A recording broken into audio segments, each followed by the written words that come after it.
Okay, we got some good stuff for you, hopefully, on the video today. And it starts with a Lions player getting some recognition as being really good. And we're going to talk about him, but we're also going to talk about really the new defensive package that these Lions have been doing and kind of why it is so effective and what's been going well and how this player who just won NFC Player of the Week is the catalyst for the whole thing. It's honestly kind of crazy. So without further ado, let's take a look at this. You see here, Dave Burkett reported, so did the NFL, that Lions Ifeatu Melifonwu has quickly taken to starting role, named NFC Player of the Week. What? Hold on a second. Player of the Week? Are you kidding me right now? Like, that's unbelievable. Not only is he good enough that he has gotten a starting role over the last couple weeks, 2-3 weeks, but he has played so well now against the Vikings in a NFC North for the first time in 30 years, actually for the first time ever, right? But division title for the first time in 30 years, that he played so well that he won NFC Player of the Week. But it has had an effect on the defense. If you saw last week, I did a video talking about how I think Melifonwu needs to continue playing even when C.J. Gardner-Johnson comes back. I think Melifonwu needs to stay in at safety. I think C.J. Gardner-Johnson can go play nickel, move branch outside, whatever you need to do. I don't think you want to take Melifonwu off the field right now. He has shown the ability to defend the pass well.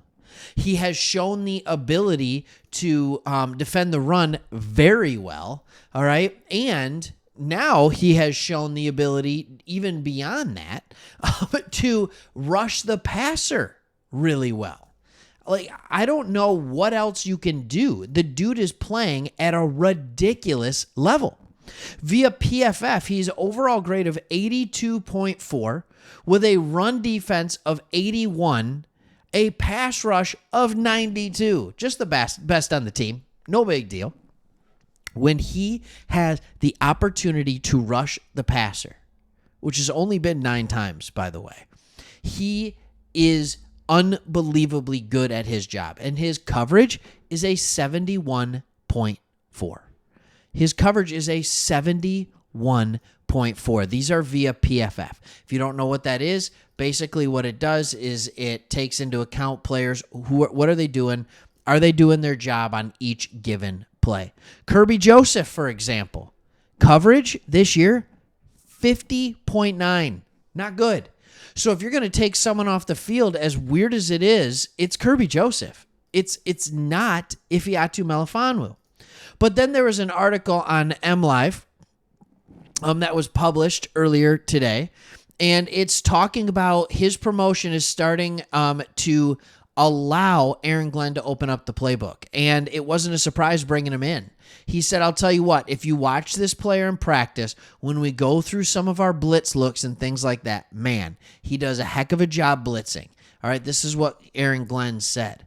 But what it goes on to talk about in this article, it goes on to talk about how because Melifonwu's in, they have the ability to do so many different things. Him being in the box isn't going to hurt you in a run defense. So when he's up there, great. If he's lined up even close to a tight end, he can drop back in coverage. He can drop back in coverage over the slot. He can do a lot of different things. He can back out of the blitz, but he also can go in and go hard for the blitz. All right. He sacked Mullins twice this weekend. All right. And everybody, it's not just him, it's other players that are getting into the mix too. If you look here, it says linebacker Alex Anzalone already had 22 pressures, which ranks 3rd among all linebackers in the league. He also has career highs in quarterback hits, 12, and sacks, 3, all despite rushing the passer just 65 times. Rookie corner Brian Branch has also been effective in the blitz, generating 8 pressures and 1 sack on 30 rushes, all of which allows Glenn to open up his playbook in ways. All right, here's what Glenn said about it. He goes, it does, meaning it does help him. Despite the mediocre success, right, of the defensive line. He said it does open up play calling. The ability to blitz from different spots on the field. I mean, you see Anzo. He blitzes from the interior. Then he gets to the edge and blitzes. It's the same thing with Iffy. Iffy had a couple blitzes from the interior. Tracy had a blitz from the interior. But Iffy's been making a lot of hay from blitzing off the edge now. So just being able to do that, it allows us to give offenses different looks so they can't just say, okay, this is where this guy's going to come from for the most part. So you're absolutely right when you ask that question. So here's the way it can look. It can look similar to what the Vikings do. You can bring multiple guys up to the line, and then you simply don't know who's blitzing and who's dropping back. And I don't even know if you need to know from the defensive side of the ball who's blitzing and who's dropping back. I mean, right away, you can have that conversation. But, it also depends on where the offense is lined up.